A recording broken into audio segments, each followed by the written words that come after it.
Isita part yangu leta. Nilitumia mbolea yako kuchora. Huko unasema. Hapana. Enda kwa labor ward. Kwa labor ward ama kwa labor wafanyikazi? Ule kwa wafanyikazi. Si ndio kwa labor ward. Si labor ward. Labor courts. Labor ward ni pale ya mama kujifungua. Sio huko. Sio huko. Why are you working with me mheshimiwa? Kwa nini? Nauliza. Mimi naargue na wewe. Askari. Anga utakola kupangana yako tayari mheshimiwa. Anga waache tuongee na mama. Toka. Are you a musician, music producer, vocalist, instrumentalist, or artist? Starting from the 26th of July to 2nd of August 2023, the National Youth Council is looking for that one unique identity youth song. The language of the song should be strictly either English or Swahili. Qualified contestants will be judged by industry experts, supported by Permanent Presidential Music Commission, PPMC, and shared online under our official hashtags. Fursa Youth Challenge.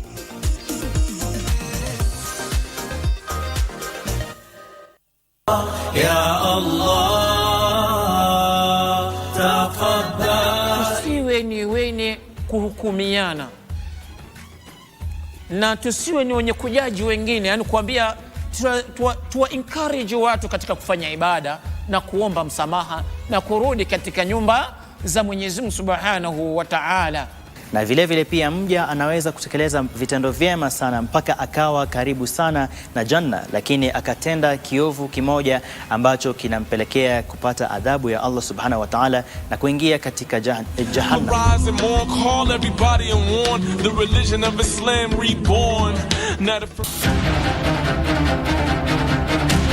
뭐가 친구요? 아유 진짜 동네 쪽팔리게. 롱도 씨, 우리가 더 쪽팔려요. 장룡아, 이제 정말 다 끝이다. 끝. 신부님께서 수도원에 탈회서를 내셨답니다. 아니 그럼 사제복을 아예 벗었단 얘기예요? 수도에도 절차가 있어서. 일단 너도 빨리 잠수 타. 예. 지금 안 붙잡히는 게 정답이요. 그럼 이제 형님은 신경 끄고 가 빨리.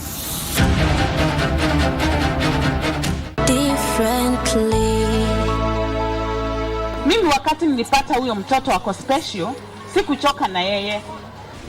Watoto. Yes, kuna stigma nje.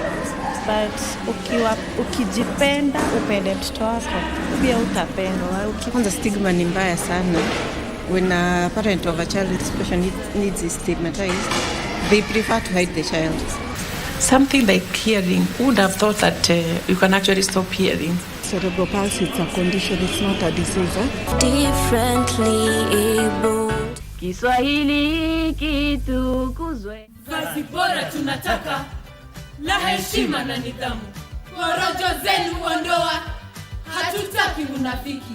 Kwamba katika kufanikiwa maishani kwa mwanadamu yategemea masomo ya mtu. Ufanisi wa mtu unategemea masomo yake. Ufanisi wa mtu pia kutegemea yale mazingira ambayo anaishi. Nini maana ya kitawe? Neno lenye maana zaidi ya moja.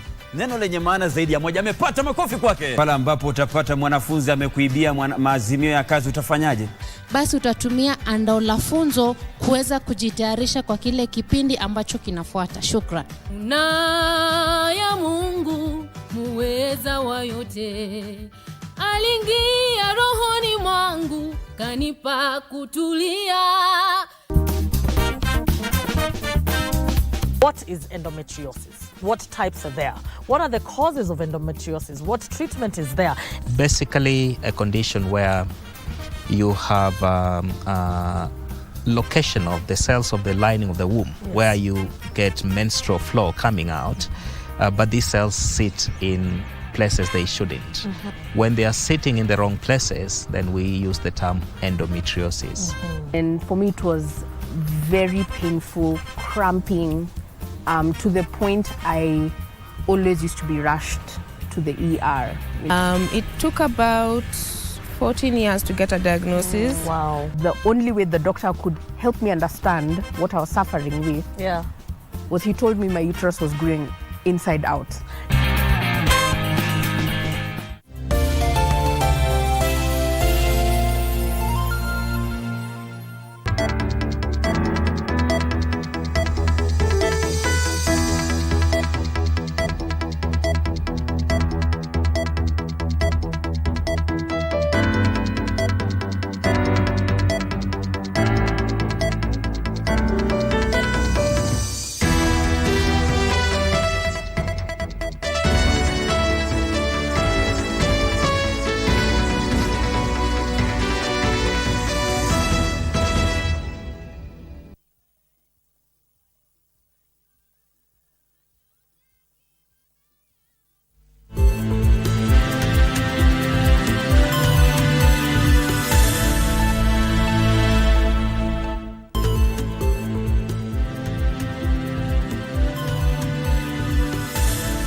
Good afternoon and welcome to Lunchtime News. Well, we have a comprehensive bulletin lined up this afternoon.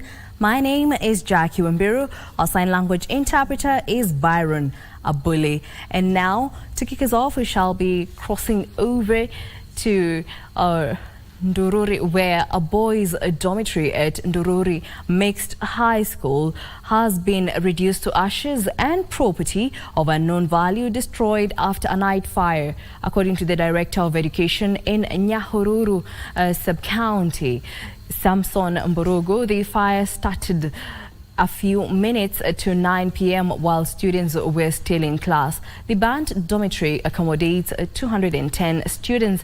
Mborogo thanked firefighters from Laikipia and Nyandarua counties for their quick response that prevented the fire from spreading. He further assured parents of the safety of their children. Investigations to establish the cause of the inferno are underway.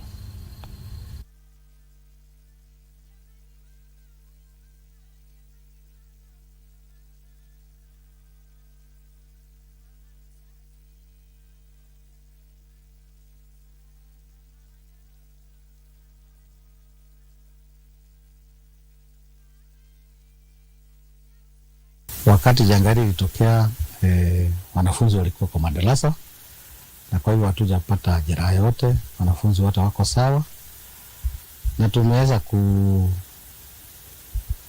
kuangalia kuona wote wako sawa. Mwalimu mkuu pamoja na walimu wake wameshikana kwa pamoja na kuchukua hesabu ya wanafunzi vijana wote ambao bweni hiyo imechomeka. Wako sawa, hatujakuwa na jeraha. Tunatarajia watu wa Kenya Power, watu wa Public Works, pia DCIO tuweze kufanya uchunguzi. Kwa hiyo kwa sasa hatuwezi tukasema najua kiini cha moto huu.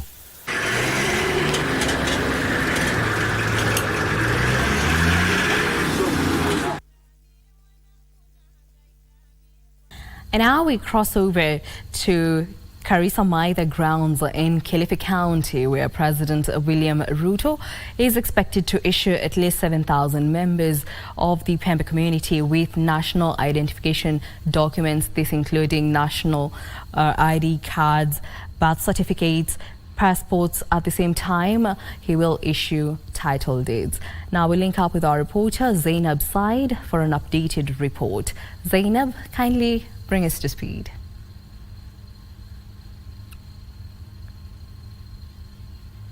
Jackie, yes, as you rightly put it, we are coming live from the Karisa Maitha grounds here in Kilifi County, where President William Ruto is expected anytime from now to issue national identification documents to the members of the Pemba community.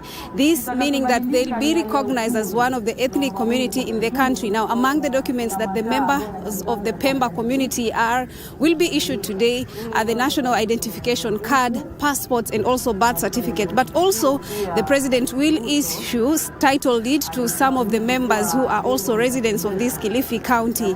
As you can see from behind, residents have already sat, so we are expecting the president to be here anytime from now. Some leaders from the county and also national are already at the podium seated, among the area member of Parliament Owen Bai and also PS Julius Bitok, that is PS for immigration, is also already at the venue. Remember, this function is among the functions that the president will be undertaking in a 5-day tour in the coast region. So as if my camera person can just show you, members have already sat, some are still coming in, meaning that any time from now the function will be starting. It is expected that by 2 the function will be already ongoing, so we are still waiting for the function to officially start. Behind, you can just hear it's just some entertainment from the members of the community, of the Pemba community, who are excited to receive the national identification document. Some saying that in the previous they could not even register as voters. It was a problem to them to also even just have bank accounts or even register as in different organizations at the community level, or even for women who would give birth. It was an issue for them to even to ensure that their kids get birth certificates because the mothers did not have the national identification card. So that is the function that is expected here from now. Preparations are still ongoing, just final touches here and there. Security is tight. Members of the residents of Kilifi County have come out in large numbers. Remember, the recognition of the Pemba as one of the ethnic communities in the country began in 2022, that is last year, and registration of the same members began this year. So about 7,000 members of the Pemba community will be receiving national identification cards, birth certificate, and also passport for those who had applied. And also some of them who are residents of this county will be issued with title deeds. Of course, that is the function that we'll be following up, and we'll sure update our viewers in our subsequent bulletins. Back to you, Jackie, at our broadcasting studio.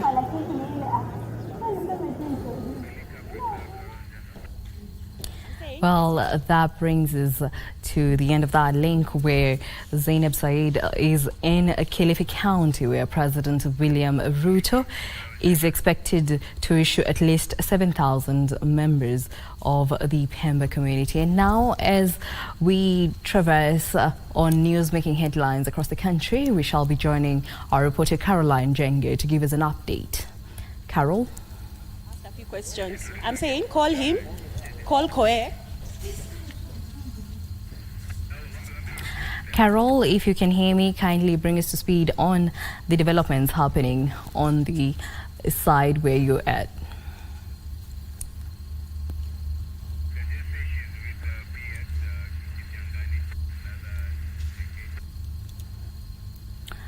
Carol, if you can hear me, kindly bring us to speed. Carol is with the PS Kisiangani, and she will be giving us an updated report on the happenings in the Ministry of Information, Communication and Digital Economy.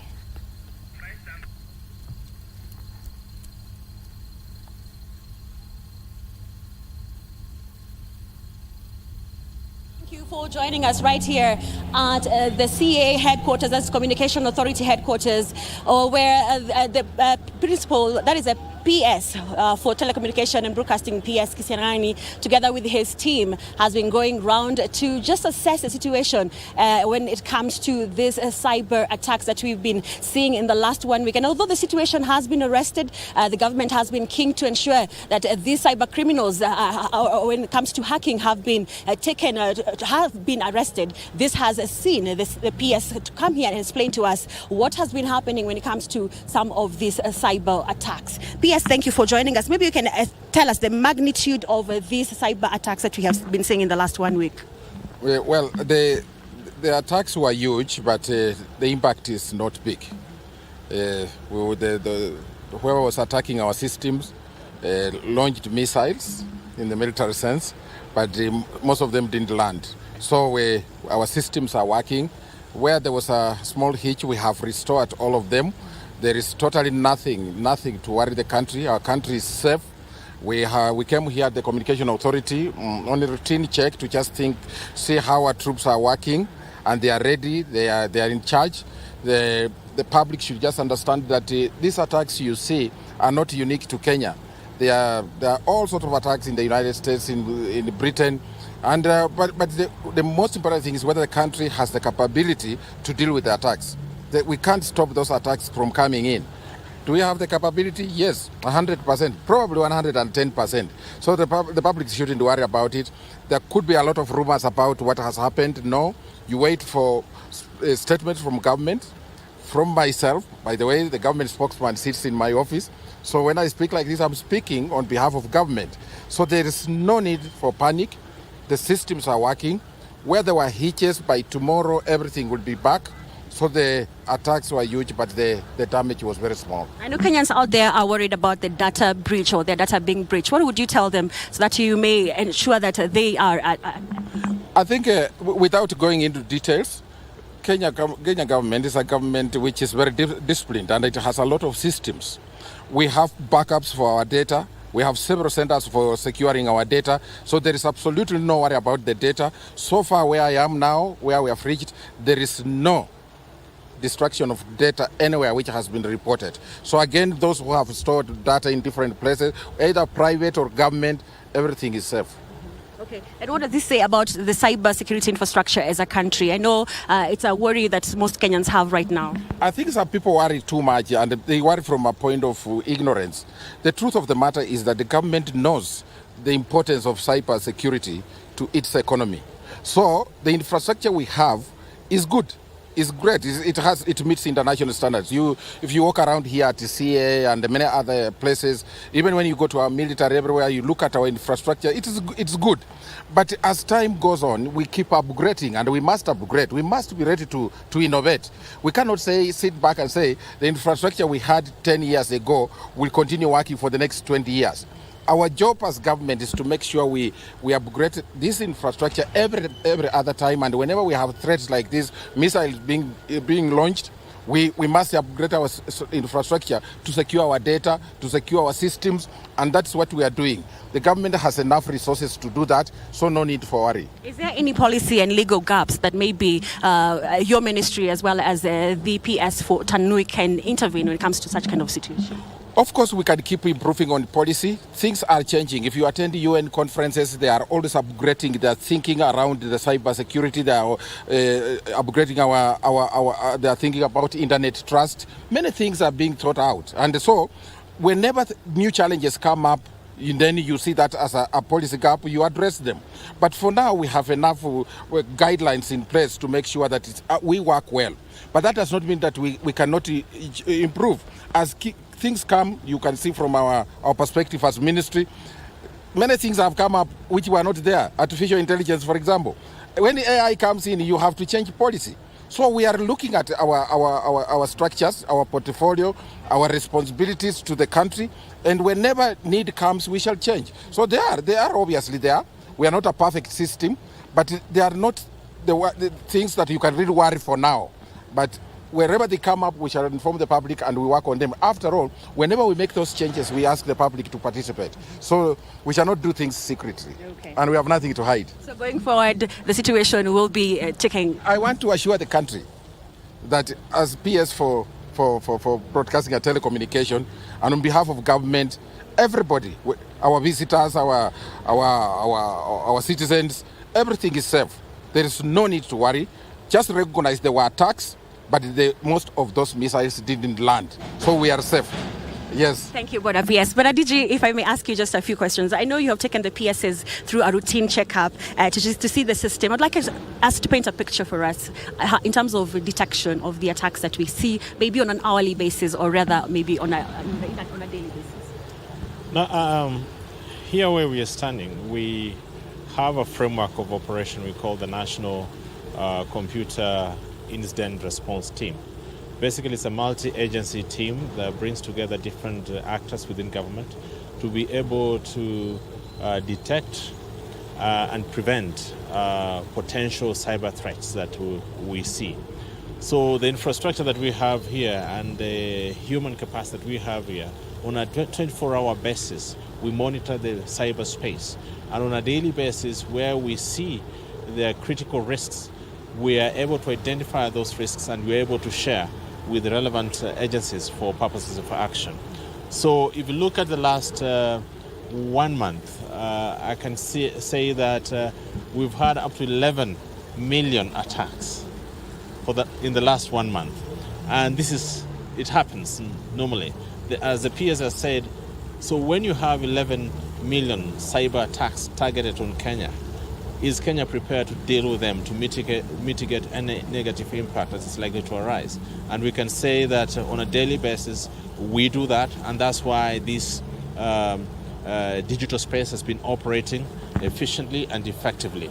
So yes, over the subject matter, in the last 1 week, of course, we've seen heightened activities regarding critical government infrastructure.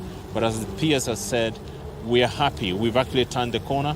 We're out of that risk area, but we are strengthening our systems, and as well as coordination and collaboration with all actors in government as well as private sector to just ensure that the country is safe and that people can go back to normalcy, do their business as usual.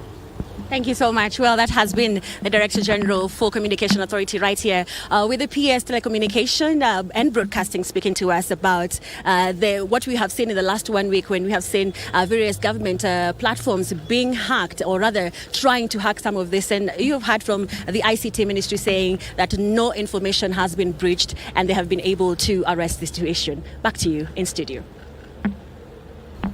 Well, thank you so much, Caroline Jenga, for that update. That was PS Broadcasting and Telecommunication Edward Kisiangani pointing out the measures the government is taking in regards to cybersecurity following the downtime experienced Thursday, as well as the Communications Authority Director General Ezra Chiloba pointing out on 11 million attacks in the past 1 month.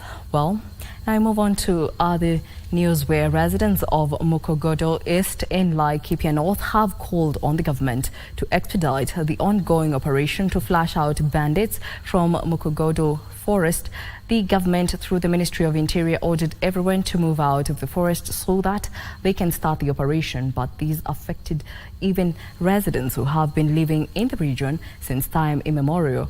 The affected villages include Lokusero, Nadungoru, Sieku and Sanga, where most of the school-going children are now at home since they cannot access their institutions of learning. Laikipia North Sara Korere distributed food to the affected residents and urged authorities to move with speed so that families can go back to their homes. Tunaomba kwamba serikali kama kuna operation iweze kuendelea, na kama hakuna operation basi tuambie hakuna operation ili tuweze watu waweze kurudi kukaa. Kwa hivyo hiyo ndio wasiwasi tuko naye, lakini sasa hivi tumekubaliana na hao waendelee kukaa pale tukiongoja serikali ile uamuzi watatoa. Boda operators in Busia have raised concern over the lives following the murder of one of them on Thursday. David Ochieng, a boda operator in Burumba location, is the latest victim and the fifth boda operator killed in recent days. Acting Chief for Burumba, Joseph Mulama, suspected that the murder could have been committed elsewhere and the body dumped in Burumba. The incident has sparked fears among residents, especially the boda operators, who urge police to bring the culprit to book.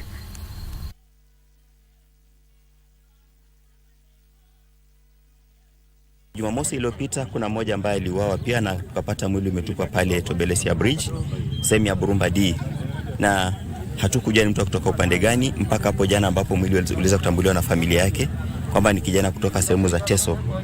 Huyu wa leo pia kisa ni hivyo hivyo tu. Ukiangalia mtindo ambao umetumika katika haya mauaji ni watu wale tu.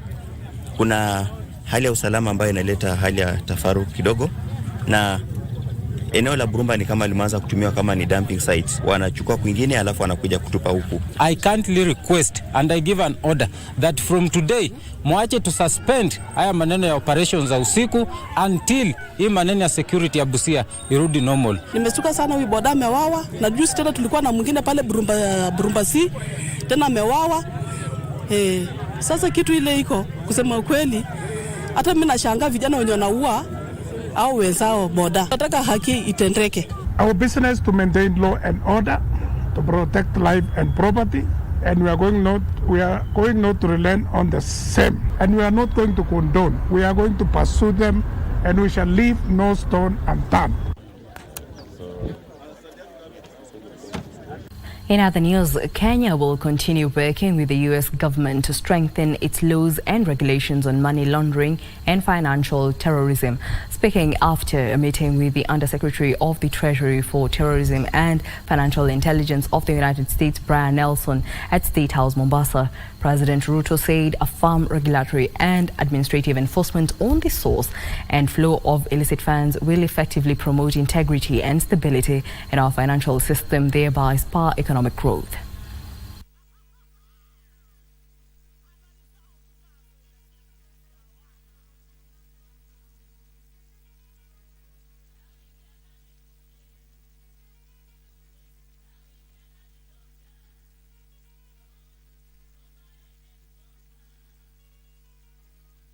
Eleven members of the inaugural Siaya County Assembly who failed in their re-election bid are yet to clear more than 12 million shillings advanced to them as car loans, the Ethics and Anti-Corruption Commission has revealed.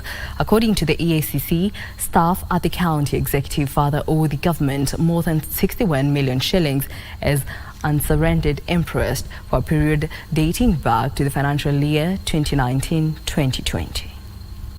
Doing this as part of the ongoing engagement between the Commission and the county governments, as well as other ministries, departments and agencies throughout the country, with the whole sole purpose of strengthening systems and procedures to make sure that we can actually prevent corruption from taking place. But the corruption risk assessment, is done irrespective of the investigations that have been taken. The Constitution requires accountability and transparency, and all this goes towards making sure that public resources and public property or assets are protected and safeguarded and optimally used for the benefit of the taxpayer and the public.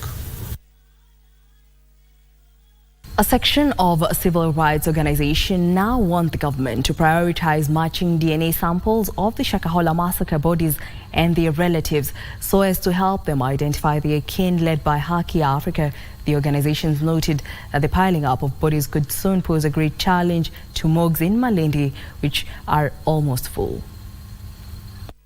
Matthias Shipeta of Haki Africa says that for months now the focus has been on exhumation and post-mortem, but the DNA process has been relatively slow. Kama mashirika kutetea haki za kibinadamu tunasema ya kwamba these numbers are increasing every day. It was a shock kwetu kuona ya kwamba tutapata watu zaidi ya 400. Shipeta observed that the number of bodies exhumed from Shakahola forest is rising and could pose a challenge to morgues in Malindi. Our concern ni kuwa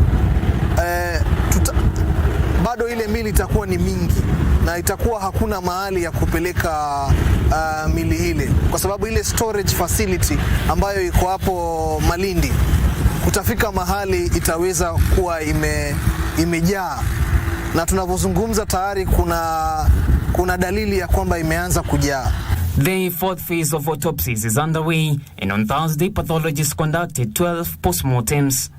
So far, 425 bodies have been exhumed from Shakahola forest. DNA samples have been taken from 258 families. Serikali sasa ifocus na masuala ya DNA matching, iweze kuunganisha familia za wale mili ambayo iko pale ili tuweze kupunguza ile idadi ya mili ambayo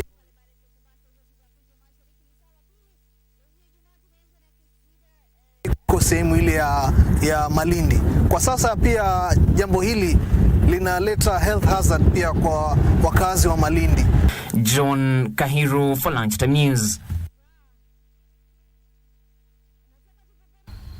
And now, A section of residents from Kambini village in Sunza area of Kenangu sub-county, Kwale County is protesting the delayed compensation process after they gave out their land to pave the way for the construction of the multi-billion shilling Dongo Kunda Road. The residents allege that some private developers working in cahoots with land officials have conspired to defraud them of their land to receive compensation. Led by Riziki Athman, the residents said that they have been seeking justice since 2012 to no avail as private developers move into their ancestral lands. Ingilie kati, atume kama ni surveyor wa serikali waje mahali hapa waje waangalie hizo title, maana zingine hata zimebadilishwa. Unakuta mwingine hata amejibandikiza, ameforge ma signature, ameforge vitu vingi, mapicha ya watu, amejiweka yeye ni kama mrithi wa hizi shamba, na sisi wenyewe hatujapata lolote, maana sisi ndio wazaliwa wa hapa. Gavana Mama Achani mustahiki, wewe ni mchapakazi. Ikifikia maswala kama haya, tembea wewe mwenyewe. Ulikuja juzi pale bandarini Tsunza, leo rudi hapa waangalie kilio cha watu wako. Watoto wengi wa shule sasa wamebaki nyumbani kwa sababu watu walikuwa na matarajio makubwa kwamba hii barabara ikipita kila mmoja mtoto wake ataenda shule nzuri na asome na yeye mwenyewe maisha yatabadilika. Haki yetu! Haki yetu! Haki yetu! In other news, Kericho County government has purchased assistive devices worth 8 million shillings for distribution to persons with disability. The assistive devices include hearing aids, armpit crutches, wheelchairs, braille machines, tricycles and adult diapers. Kericho County Executive Committee member in charge of Education, Sports, Culture and Social Services, Judith Chirchir, says the consignment also includes knitting and sewing machines to assist PWDs to start businesses. Kericho County Secretary Wesley Borer said the government is in line with the equalization agenda championed by Governor Eric Mutai in order to promote the economy across different sectors.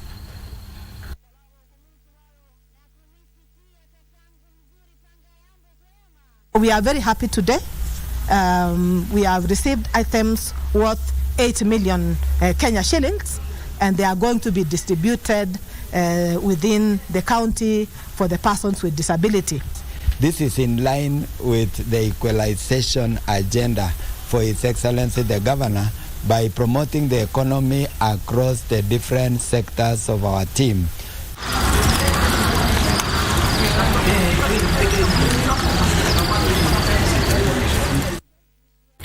Garissa County Governor Nathif Jama has lauded the role municipalities play in devolved governance. Jama said municipalities deliver a lot of services to the public, hence the need to adequately fund them. He was speaking during the swearing-in ceremony of members of the Dadaab Municipality Board. The ceremony, presided over by Garissa Chief Magistrate Stephen Mbonge, saw the Municipality Board Chairman Abdullahi Omar Musa, his Vice Abdi Hussein, the CEO Mohammed Abdi Ali and 5 other members take oath of office.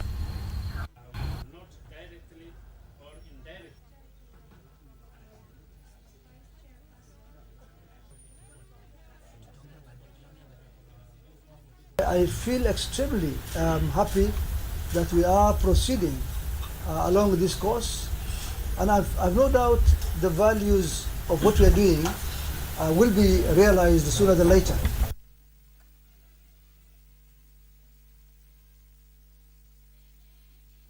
That report brings us to our first break here on Lunchtime News. Don't go too far, we still have more news coming up.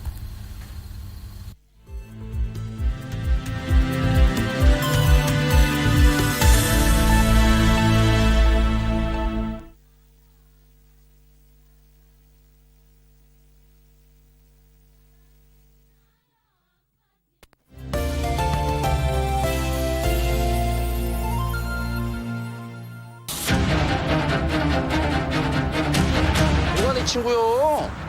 아유 진짜 동네 쪽팔리게. 용도 씨, 우리가 더 쪽팔려요. 장용아, 이제 정말 다 끝이다. 끝.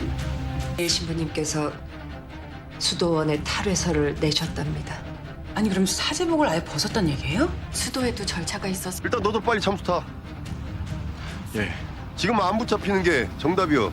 그럼 이제 형님은 아 신경 끄고 가 빨리. from its humble beginnings on Jackson Road to its current location on Jago Road, St. Stephen's Cathedral continues to shine brightly. When the white people came, they are people of class, so they classified people according to who they are. St. Stephen's, which was where Parliament sits, was for the middle class people. Kanisa lilibomolewa lile likaletwa hapa ndio parliament ikajengwa. St. Stephen's is renowned for great choirs.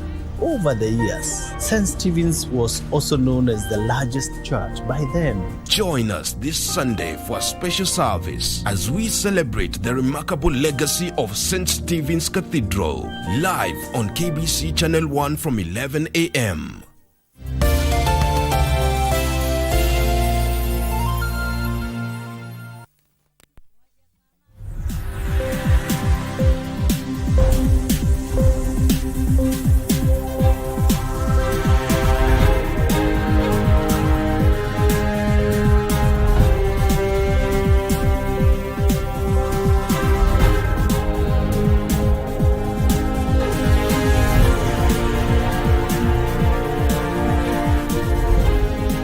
Welcome back. This is Lunchtime News. Now let's talk business.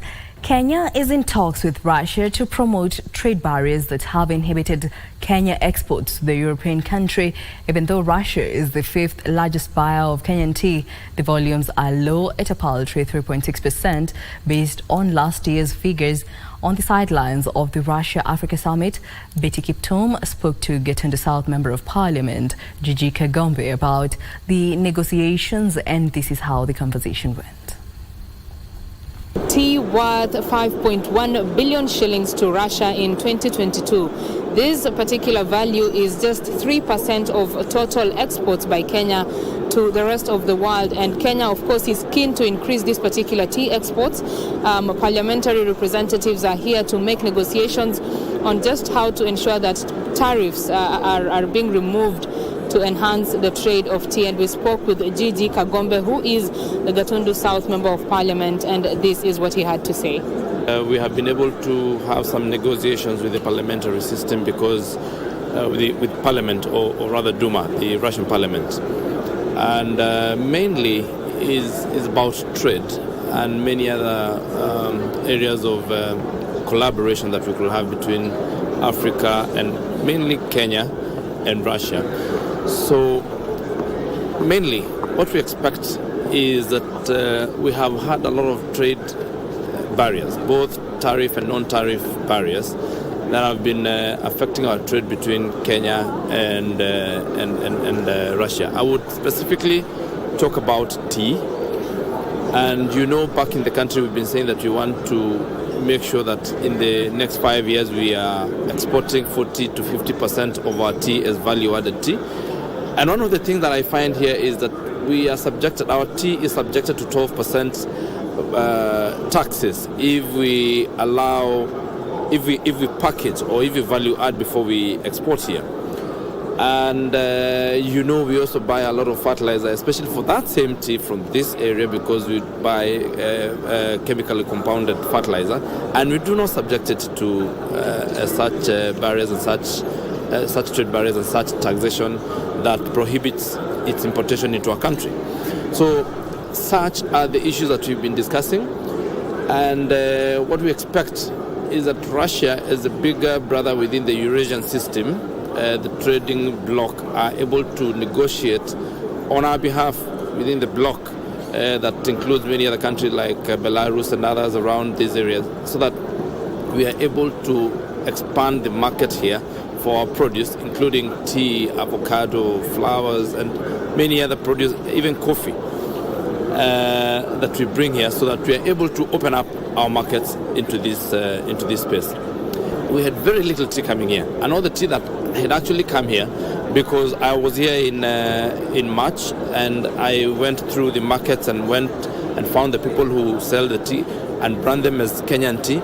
But when you look at it, you realize it's not our Kenyan tea, and the numbers were very little kilograms. I think we were talking about maybe 250 tons a year, which is very, very, very little compared to the 250 million tons that we produce in our country. So we will be projecting to probably have at least 15 million tons come to this part of the world in the next 2 to 3 years.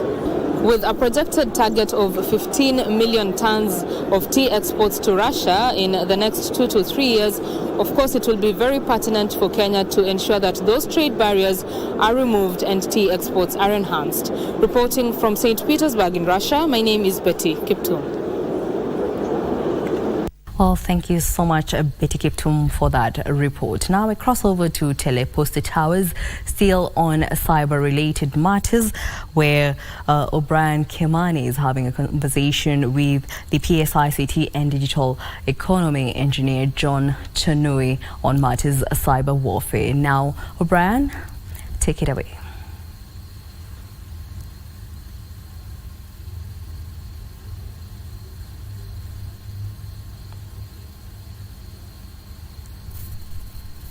Well, thank you very much indeed, Wambiru there in Broadcasting House. And of course, we are catching up with the latest in terms of what happened yesterday and what has been happening throughout the week, where, you know, a number of government services as well as the private sector were hacked, and there were attempted threats or to interfere with the systems. But we saw yesterday the government was very quick to try and counter these. And so joining us this afternoon, we are talking to the Principal Secretary in charge of ICT and Digital Economy, Engineer John Chanui. Thank you very much indeed for joining us. First of all, help us understand how widespread was the risk yesterday? Thank you, O'Brien, and it's good to have this conversation. We are very keen as a government to continue to build our digital infrastructure. As you're aware, we've committed two major fronts as a country. We want to enhance our connectivity to connect to our villages, to our wards, by adding additional 100,000 kilometers. We want to ensure all our businesses are able to access broadband connectivity. The other second important thing we are doing as a government is to ensure we digitize our services and make our services available online, and also at the back end to see that we can walk a journey towards establishing a paperless government. As we do this, there are two major issues that we are concerned about. One is indeed cybersecurity that your question is targeting on, and also the other one is data protection and data privacy. The government has done quite a lot in the past to make sure we put the necessary infrastructure and entities to help safeguard this environment. For the incidents that have been happening, these are not the first time we have incidences of attempts to access our infrastructure as a government or as a region. These are things that happens in the cyberspace. There are many kinds of risk and attempts. Some of the attempts are like what we experience is attempts to create imaginary requests for services, reaching a level that your system is unable to process the normal request because so many requests are received within a short time. So those are attempts, but there are many solutions deployed in platforms through our partners and entities to ensure that such requests can be identified, sources blocked, and also logics are put in place that such imaginary requests are actually eliminated and genuine requests are processed by the system. So as of now, the eCitizen platform is up, and we are working to ensure that we keep it stable, and we are also planning for the long-term stability and capability to be actually the digital platform for the country and for us to serve our citizens. In addition to what we are doing, we are working with many partners. This morning we held a meeting with largely many of our technology companies with presence here in the country to ensure we address one of the important things in the digital space, which is the digital risk awareness, to ensure we our entities, our professionals, the ICT officers in various ministries in government, and our technology partners can take the responsibility to secure our systems, to ensure as we build our systems, we inbuild with cybersecurity awareness from the scratch. We also want to ensure that our systems are updated and maintained to the proper status that is required, and our technology partners have given us assurance they will work with us to ensure that we continue building a digital infrastructure that will support the country's ambition to be a digital hub in the region and also a key player in the continent. In the attempted attack, which was through the distributed denial of services, how many? We understand that the e-citizen platform was down, but today are all the government online services back online? Majority of the services are already back online because the system was not interfered. The integrity of the system is secure. Means access credentials not affected, and also the system integrity is in place. So it's the issue of in terms of service access that was a challenge, but a lot of work has been done, and now citizens can access services. If there are specific services maybe remaining, something is being done to ensure that those services are accessed conveniently. So I would say we are back fully online, and we have put in place the necessary support infrastructure within government. We have a center, Kenya Center of Computer Incidents Reporting, which is here in Nairobi, helping us to actually monitor the space and to be able to address all issues, not only on one application, but across government. And we are connected to other 70 centers across the world, working with partners like in ITU.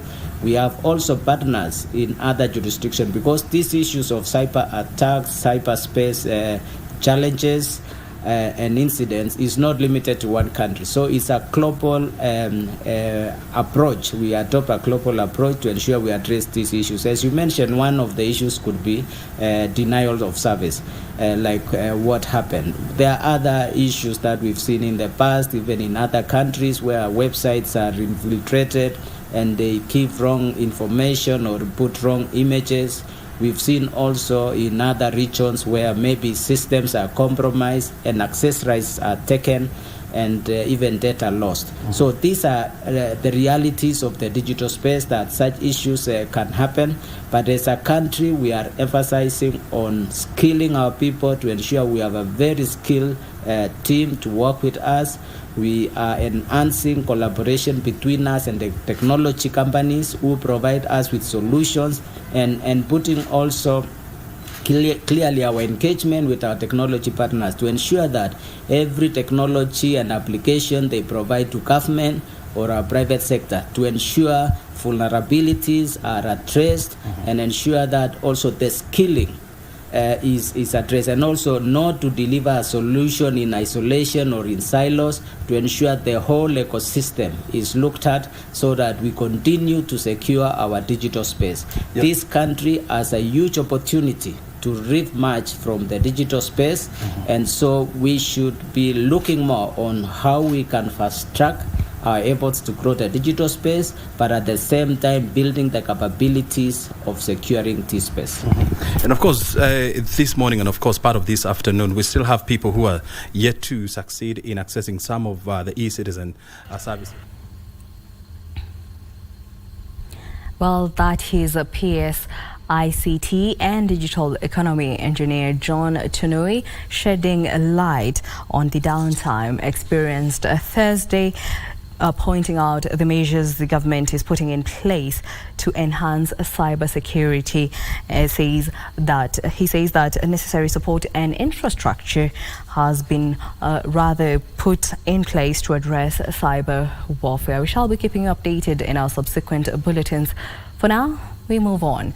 An increase in excise duty coupled with diminishing purchasing power by consumers and currency depreciation saw the East African Breweries Limited full-year net profit reduced 21% to 12 billion shillings. The board has recommended a final dividend payout of 1 shilling and 75 cents per share, which in addition to 3 shillings and 75 cents interim dividend, bringing the total dividend payout to 5 shillings and 50 cents per share. So in the second half of the year, we continue to face these challenges characterized by inflation-driven cost escalation, mainly fueled by continued geopolitical tensions. These complexities are still impacting the wider manufacturing operations like ourselves at EABL and depressing consumer wallets, especially on discretionary spend.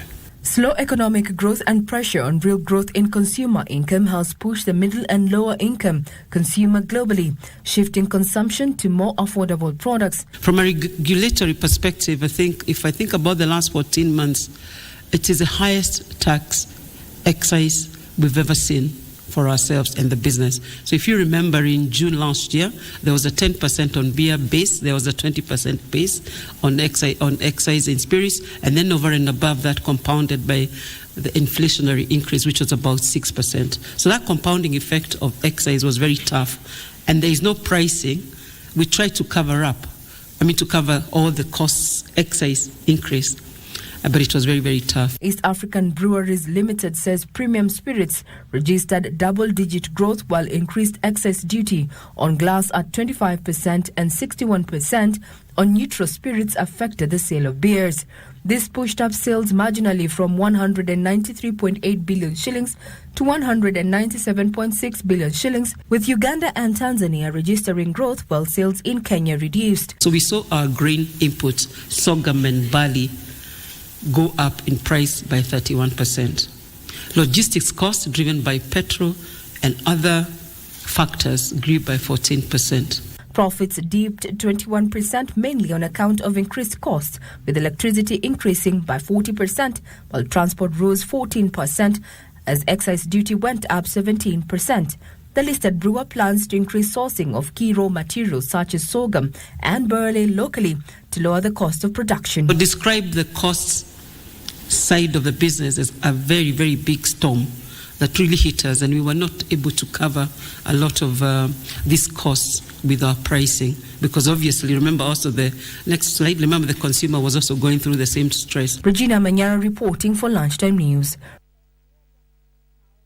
Tatu City has announced the appointment of AR Healthcare as its exclusive provider of emergency healthcare, including on-site ambulance services to residents, businesses and visitors. This is in line with the government's emergency medical care policy 2020-2030, which seeks to establish an efficient system as a key component of the healthcare system. Perminas Marisi, head of city management at Tatu City, says the move will significantly reduce response time and ensure quick accessibility during emergencies.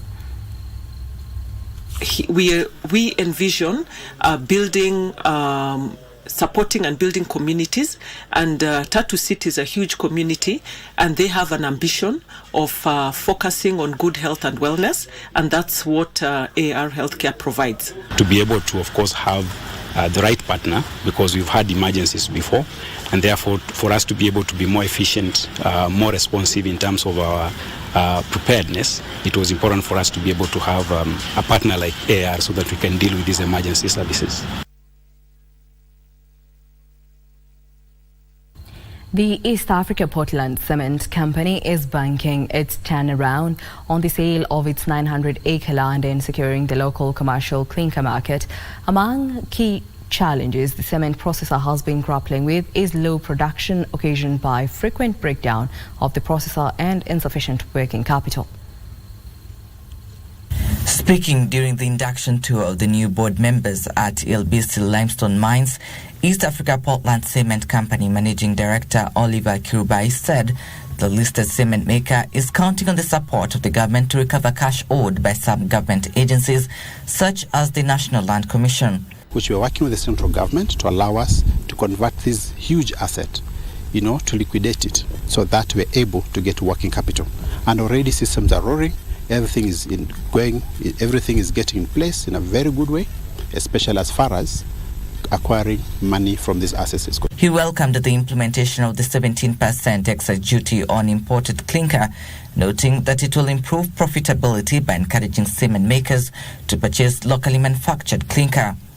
we are looking forward to focusing on our quarries and building another clinker plant to produce almost 3,000 tons of clinker per day, which will go a long way in producing an extra 6,000 tons of cement daily. And this towards affordable housing, towards selling clinker. The official said an audit established that the company has sufficient cement raw materials to sustain its operations. I've seen a lot of materials.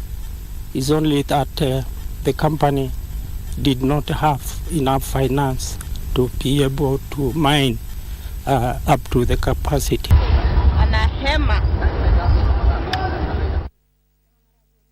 Migori County government is in the process of distributing fishing cages to the fisherfolk in efforts to commercialize aquaculture.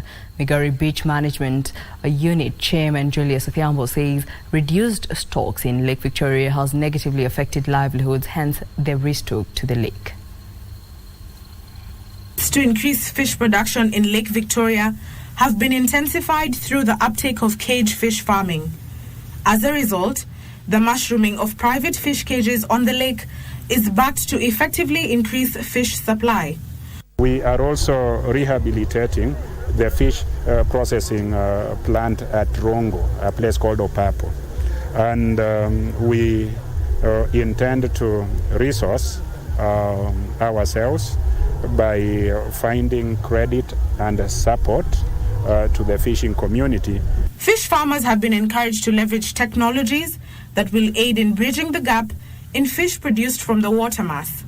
Reduced fish stock in the lake is said to have been triggered by bad fishing methods through illegal fishing gears by fishermen that catch even young fish and destroy breeding spots. The illegal fishing activity has been a menace in our lake. On this, basically, we are going to engage our neighboring county governments because you try to enforce the rules here without proper linkage with the other neighboring county governments.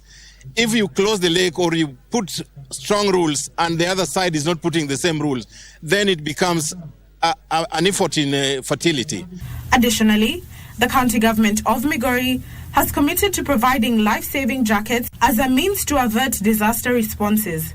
I've also gifted our communities here, the BMUs, 4 of them, with cages for their fishes, for their fish, and for aquaculture. We have similarly given our department motorcycles so that we can have extension services relating to this. Ndusamo Kami for Lunchtime News.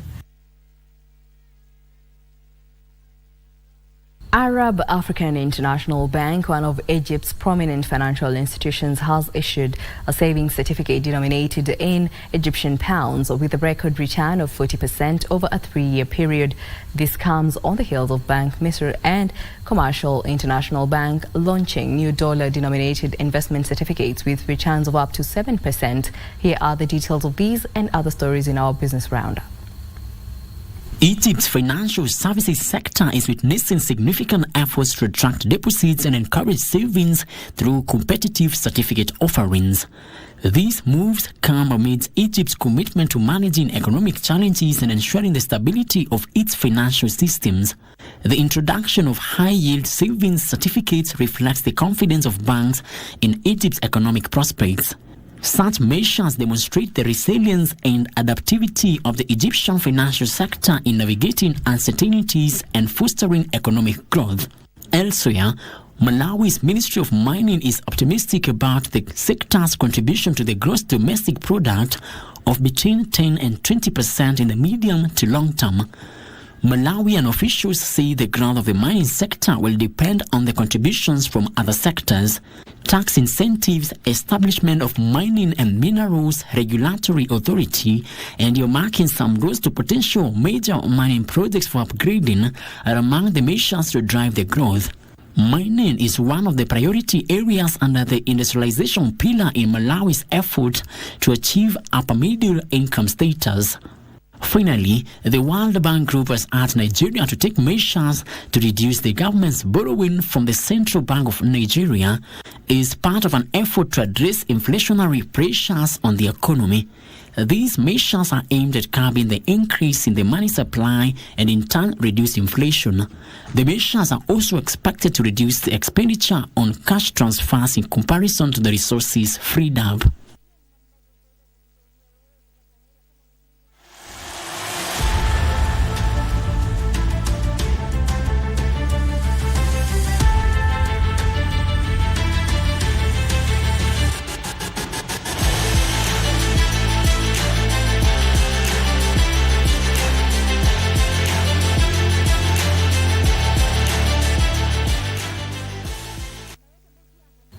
And now let's take a look at news-making headlines in the sports world.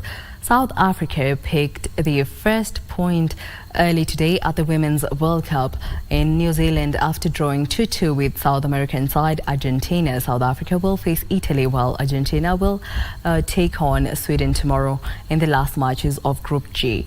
Sweden tops the group with 3 points, followed by Italy and South Africa. South Africa on the coast to pick up a first-ever Women's World Cup victory in a dynamic encounter with Argentina in Dunedin. But in the end, they had to settle for the first point after Argentina scored twice within 5 second half minutes. No offside! We have a goal! Glasgow City winger Linda Matalo gave South Africa the lead after being teed up by Thembi Katlana. The two combined later for South Africa's second goal. Knowing defeat will take Argentina to the brink of elimination, they threw everything at the serious side in the second half and were rewarded for their endeavor. Substitute Romina Nunes headed in Argentina's second goal after a superb half volley from Sophia Brown had stunned South Africa. Ball in, flicked on, header and in! From 2-0 down, Argentina have made it 2-2. Juventus defeated AC Milan 4-3 on post-game penalties after a full-time score of 2-2 in a friendly match played in Los Angeles, United States. Elsewhere, Borussia Dortmund thumped Santiago Loyal SC 6-0 in a one-sided friendly match played in San Diego. Italian giants Juventus and AC Milan clashed in a pre-season friendly played in Los Angeles, California. Malik though scored the opener for the Rossoneri in the 23rd minute, but Danilo restored parity 10 minutes later. Milan would take the lead heading into the break thanks to Olivia Giroud's strike, but Daniele Rugani equalized for the old lady 3 minutes after the break. The game headed into penalties where Juventus won 4-3. Elsewhere, Borussia Dortmund thrashed Santiago Loyal SC 6-0 in a pre-season friendly played in San Diego, California. Julian Ranvin and Yusufa Mokoko struck in the first half to give the traveling German team a 2-0 lead heading into the break. A Marco Reus free kick in the 60th minute, a Thomas Munier flick in the 62nd minute, a Sebastian Haller penalty in the 68th minute, and a Paul Philippe Besson solo goal in the 89th minute secured the big win for Dortmund. Well, that report brings us to the end of our bulletin this afternoon. Thank you for choosing Lunchtime News. For more news, check out our website at kbc.co.ke. My name is Jackie Wimbiru. Our sign language interpreter is Byron Abuli. Enjoy your afternoon.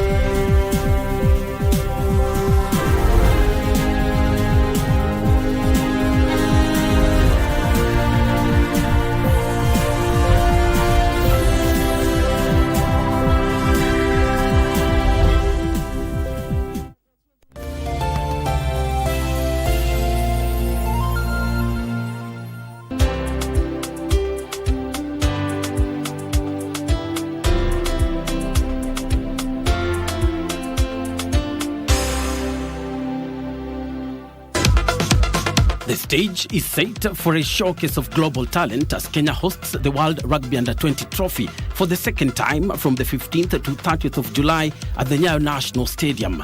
This year's edition will see 8 teams battle over 4 match days for a place in the World Rugby Under-20 Championship in 2024. Catch the matches live on KBC Channel 1, your true sports partner.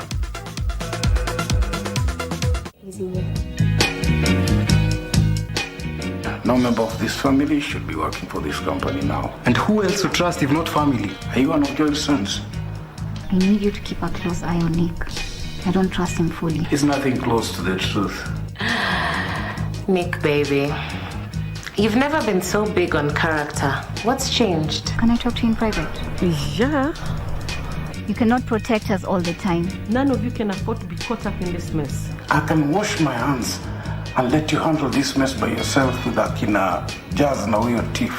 There's someone trying to bring us down. Us? Why do you think I'm here, Nick? Alice stole our data and document. Do you have any proof of that? You're working on it. This is a matter of life and death.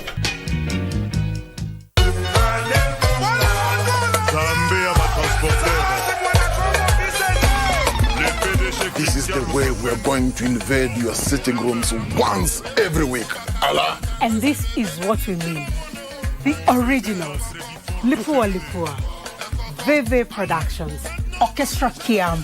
And so much more. Mirindimo ya ngoma za rumba kutoka pembe zote za Afrika. Zilizopepea, zinazopepewa kwa kiasi ambacho hutang'atuka ng'o from your sitting room. Wow. Buzi Buziana, Scholar Miel, Betty Beast, Fifi Mofude, among others. Bridge over Congo with Simeon Mfumu Kimbangu. And Winnie Marie-Jose on KBC Channel 1. Zambia Sambela Kate, Ako Sambela Nani. God does not worship. To whom will he worship? Honorable Kajos Mafu.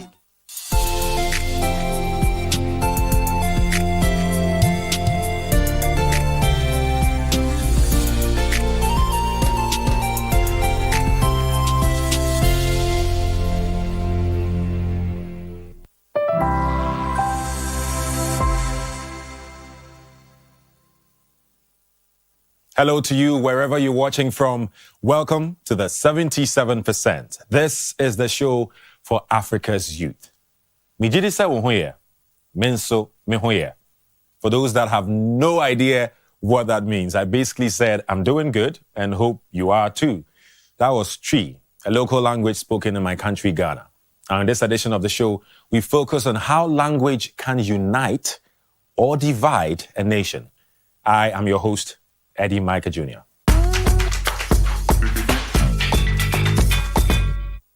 Coming up on the program. In Girls of Mute, we find out how ongoing conflict in Anglophone Cameroon is obstructing education. For our street debate, we stay in Cameroon but head to Boya to discuss how authorities have weaponized 2 colonial-era languages. And we end on the streets of Lamu, Kenya, where a father-son team take part in the exclusive yearly Donkey Grand Prix. When you know a language, you can communicate in it and be understood by someone who also knows that language. Now, with that said, how many languages do you speak? I speak 3 fluently. But Ibrahim speaks many more languages and wants to add more to his list. He practices in different sports in the city of Lagos, Nigeria. Let's find out what he speaks. Ibrahim Ajayi Bayom is a proud polyglot. He speaks 7 languages. I learned French in 2019. It took me only 6 months. And since then, I've gone to learn other languages since I saw how motivated I was. Hola, ¿cómo estás? Hallo Leute, wie geht es Ihnen? Ich bin Ibrahim und ich liebe Sprachen. My name is Ibrahim. I'm Nigerian and I love languages. Ibrahim learned Arabic, French, German, Portuguese, and Spanish, all in the course of just 4 years. Each of these languages, I try as much as possible to speak it like the natives. So on hearing me speak these languages, these people, they go wow, and they're like, how come I was able to learn it that much, to pronounce it so well without having lived in the places where the languages are spoken? It's a very fair question. The trick, Ibrahim says, is to start with a basic foundation of vocabulary and then to find creative opportunities to practice. Luckily, the cosmopolitan metropolis of Lagos offers plenty of those. Today, Ibrahim is visiting his favorite lunch spot run by French-speaking migrants from neighboring Benin.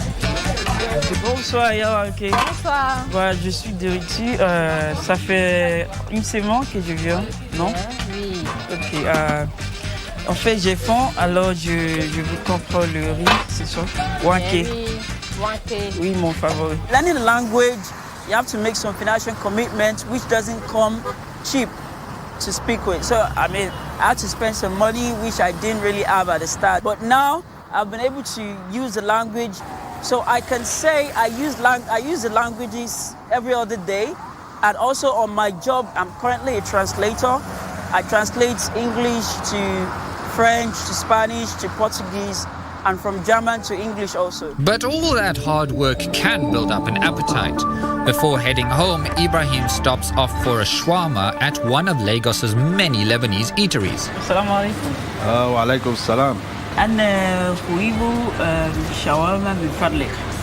أنت تتكلم العربية شوي. نعم. أهلا وسهلا. أنا من لبنان. All over the world, people are separated by barriers in the form of languages and cultures. For Ibrahim, the world would be a better place if more people were willing to learn languages. Imagine a world where each and everybody understand each other and do not think prejudices that are imposed by differences in languages and culture on one another. Imagine a world as such.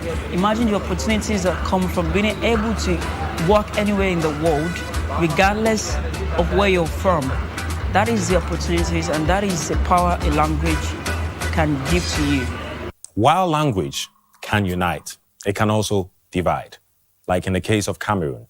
To give you a brief history, Cameroon was once colonized by Germany before France and Britain took over, dividing the country into Anglophone and Francophone regions. But ever since Cameroon eventually gained independence, the English and French-speaking sides have been at conflict with each other. In Anglophone Cameroon, school kids don't even wear uniforms to avoid being identified by attackers. Our Girls of Mute teen reporter Lum Precious speaks with her peers about how young people cope with going to class in an area where schools are targeted. In Anglophone Cameroon, school children like me are faced with incredible danger. That's because this area is a battleground between the government and people who want their separate states. Sometimes they attack our school. Our teacher always keeps one eye on the classroom window because children have been killed by attackers right in their classroom in this region. And some have been shot or kidnapped on their way to and from school.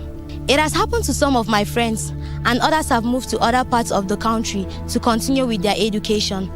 Look, I'm not wearing a school uniform because I don't want the attackers to know I'm a schoolgirl. I am Lum Precious for Girls of Mute, and I'm going to be telling you why school children like me are frightened when we go to school in Bamenda.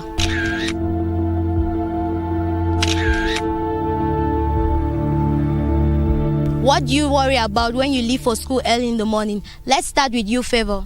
When you leave for school in the morning, you have to be scared of the random kidnaps, the gunshots, no taxis sometimes because of several gunshots. There are no taxis available for us to go to school, and we may reach school late. What of you, Prima?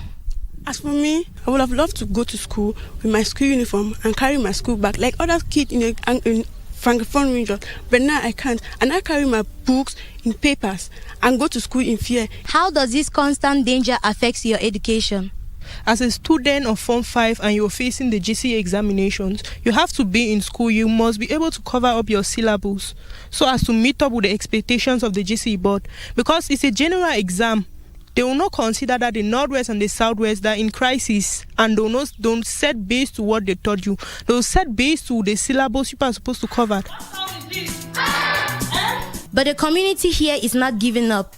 To ensure that education continues, it has set up makeshift schools as discreetly as possible. with the support of unemployed teachers and local clergy. But when the enemy strikes, our teachers are also left helpless. As a parent and also as a teacher, I can only play my role in the classroom. And if a gunman comes into the classroom, I am helpless. And do you talk to the girls about safety measures? I always tell them to avoid shortcuts, avoid going home late at night, avoid visiting friends, and also move in groups. Can you remember when last you felt safe on your way to school or at school? The last time I felt safe at school on my way to school was around 2016 when there were no crises. I've actually lost a good number of friends. Some are dropped out, some are married with kids, and some of them, I don't know where they are. I don't know if they're still alive or they're dead. Girls like us here in Bamenda want to have an education, but we need a secure environment to achieve that. The long-standing political insecurity and violence that we are experiencing here in Bamenda is standing in the way of that.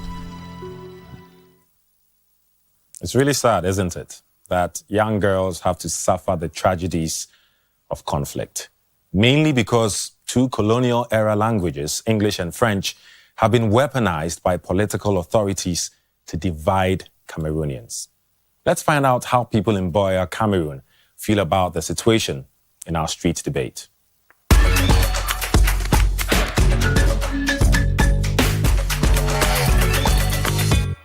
Hello, welcome to 77%. My name is Marivon Sofo.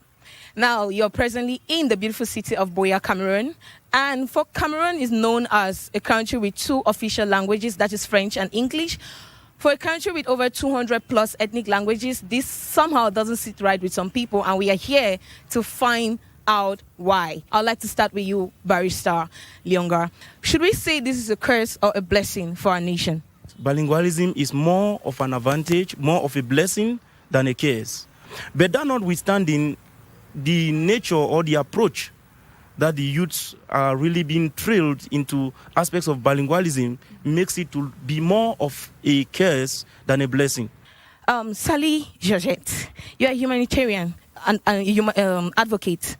Do you buy? Is everything that he's saying, does it sync with you? When you see that we go to the French side, we have some difficulties giving acquaintance when we want to pursue some certain things as documentation, and also when you want to buy some business items. And most of our papers work are being done in French, and it gives some difficulties for English-speaking people to really translate and really get to it. I'd like to talk to my bystanders here. Yes, the French is nice. But what we are trying to say here in Cameroon is the French-speaking people are actually killing the English-speaking people. They are the people killing us, because each time you see maybe a military around you, they don't care to understand if you speak English or whatsoever. They just want to. All we see them is brutalization. That's all what we know about it. You go to Yaoundé, you go to anywhere, passing your document, you know that you will not be heard. There's nothing you will do. So you better work in your English domain, and they are not listening to any English. I want to quickly talk to Pen Boy. Pen, you are an activist, and you're a strong and a firm believer of equality. You call yourself the voice of the voiceless. Honestly, when I hear French, I don't hear a language. Mm-hmm. When I hear French, what comes to my mind is Rwanda genocide, B, Douala New Bell. I'm sure you understand what I mean. Yes. That's what comes to my mind. French here is not just a language, it represents a system. Mm-hmm. I don't have a problem with people learning more than two languages. It's beneficial to you as an individual. Yes. But when language becomes a tool for segregation, that's where there's a problem. Okay. And I think that's what we're facing. Before I throw back this question to you all, Harriet has been awfully quiet.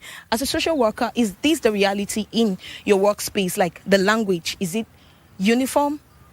Social workers, we work with people from different language backgrounds, and then you discover that it's difficult to communicate if you do not understand or speak their language. You find yourself in that situation where you have to submit documents at the embassy, and then when you get to the Yaoundé or wherever you're going to, you speak to someone and you're trying to get description of how you can reach or get to the embassy, and then they tell you that je ne comprends pas ce que tu dis là.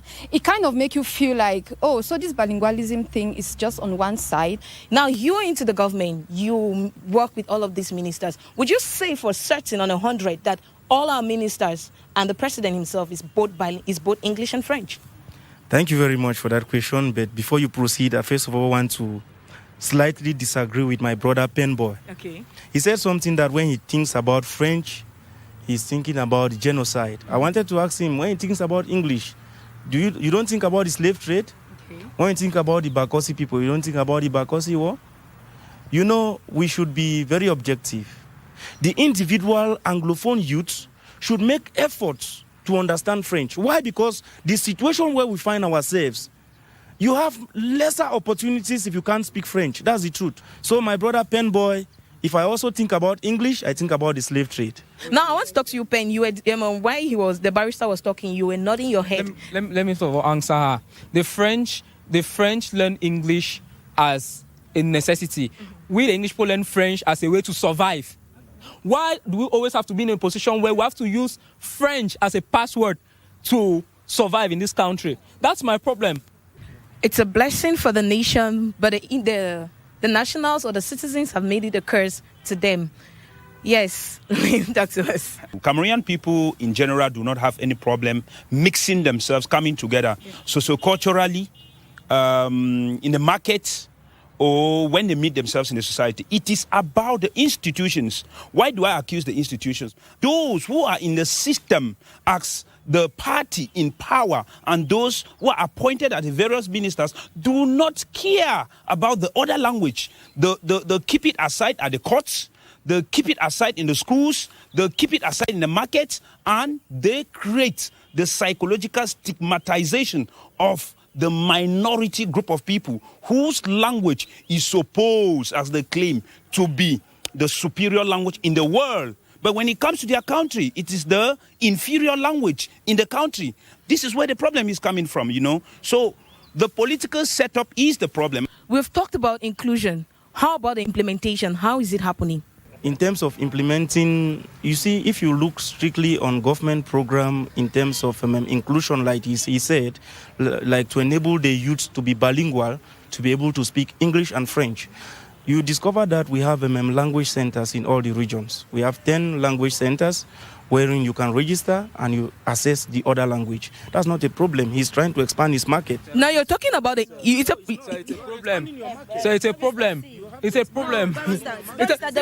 Barrister, see, there's a problem. No, Barrister, I want to tell you something. Sir, it's a problem. Barrister, it's a problem. Sir, the fact, as I said, sir, the French. Wait. So okay, like right, Penboy, just calm down. Barrister, calm down. Penboy, calm down. Let me just talk. Penboy is disagreeing. You're disagreeing. You guys are disagreeing. I want to find out from Lena Fabrice, what do you think is the way forward? Social justice, equality. We want the current system to go because they are a nuisance to Cameroonians and the international community. They are not helping us anymore. The system, the political system is the problem. Sally, what do you have to say? What's the way forward? We need a 50-50. And I believe all of us youth standing here, we are change maker. And for you to be a change maker, the change begins with you. So I believe in anywhere you are, and you are a youth in Cameroon, be the change that we want. Be the change maker. For any change, for anything called change, it starts with you. So you have to start it first. There is no better way to end this debate than on what Miss Sally just said. This was 77% street debate, but then again, the debate is not over. Let us hear your point of views. Join the conversation going on in our channel, on our YouTube. Join the comment section. Let me hear what's going on in your own country, or what do you think can be the way forward for our individuals or our citizens here in Cameroon. My name is Marivon, and until we meet next time, be you.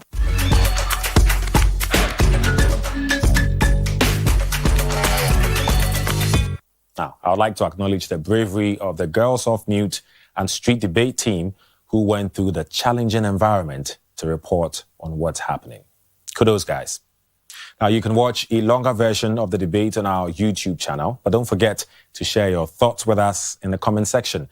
Also, you can get more of our content on TikTok through DW underscore the 77%. What's up, fellow African millennials and Gen Zers? You belong to the 77% Africans who are younger than 35. Follow us to unlock your super power. And here's 3 reasons why.